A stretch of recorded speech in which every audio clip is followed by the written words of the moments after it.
Morning, everybody. What did people across Britain, getting on with their daily lives, see when they looked at Westminster over the last few weeks? 1 minute, a coalition government publishing its third Queen's speech, fundamentally reforming pensions, tackling long-standing problems with social care, getting to grips with immigration, big, bold measures that will leave a lasting imprint on millions of Britain's lives.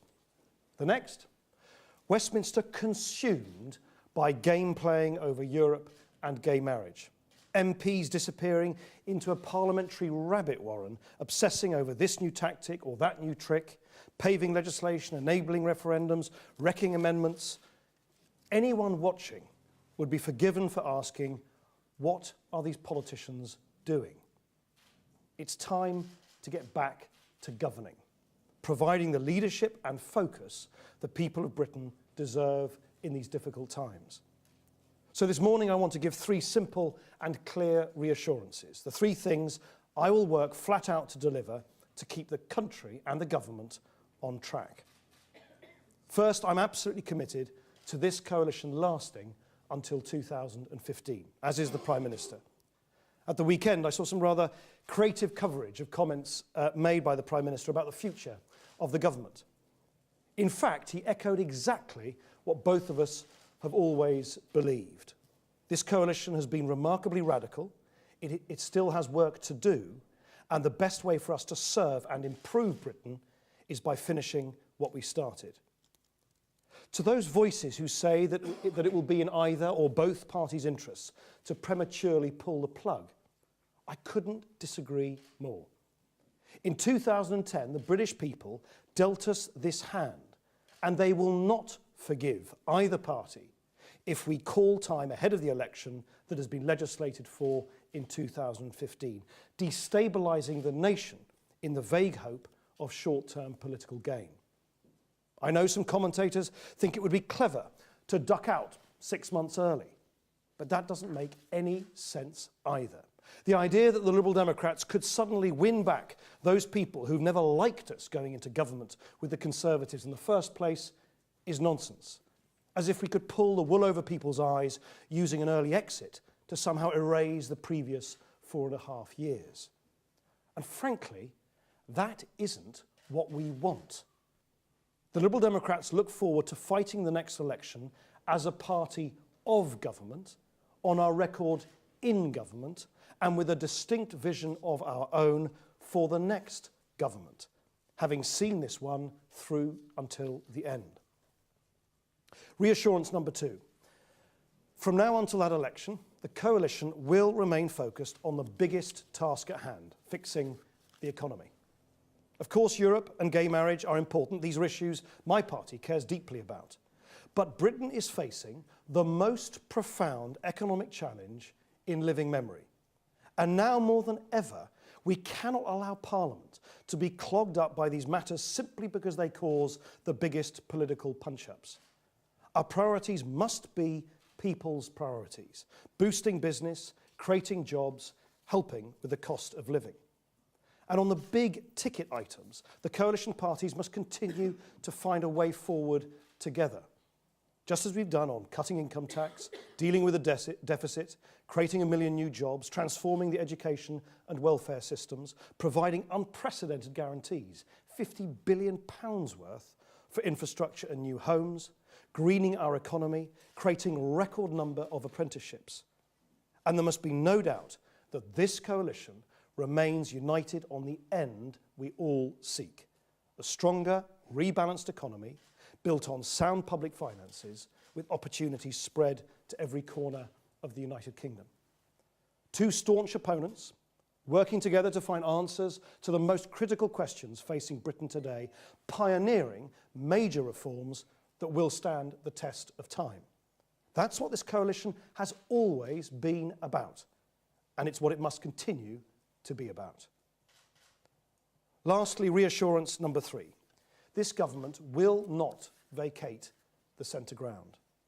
There's a mistaken idea, shared by both the Labour leadership and some in the Conservative Party, that they decide what people care about in Britain today.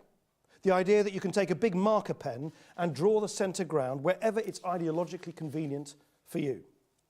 Ed Miliband thinks he can nudge the country to the left, luring people over with unfunded spending promises, more borrowing, bigger budgets, a risk-free, pain-free end to austerity. Some Conservatives insist the centre of gravity has swung the other way to the right. They seize on people's reasonable concerns over things like immigration and welfare as proof that the nation has shifted to the right. Yet in reality, millions of people across Britain continue to shun the extremes of left and right. They want a stronger economy, but they also want a fairer society. Not one or the other, both. They want us to maintain stability by taking responsibility for our debts, but with the burdens spread fairly. These are the people who get angry when they see abuse of the benefit system, but they're still proud that their country provides help to the vulnerable, the sick, and the poor. They don't believe it's right when illegal immigrants get a free ride, but they still value the benefits that immigration has brought to the United Kingdom.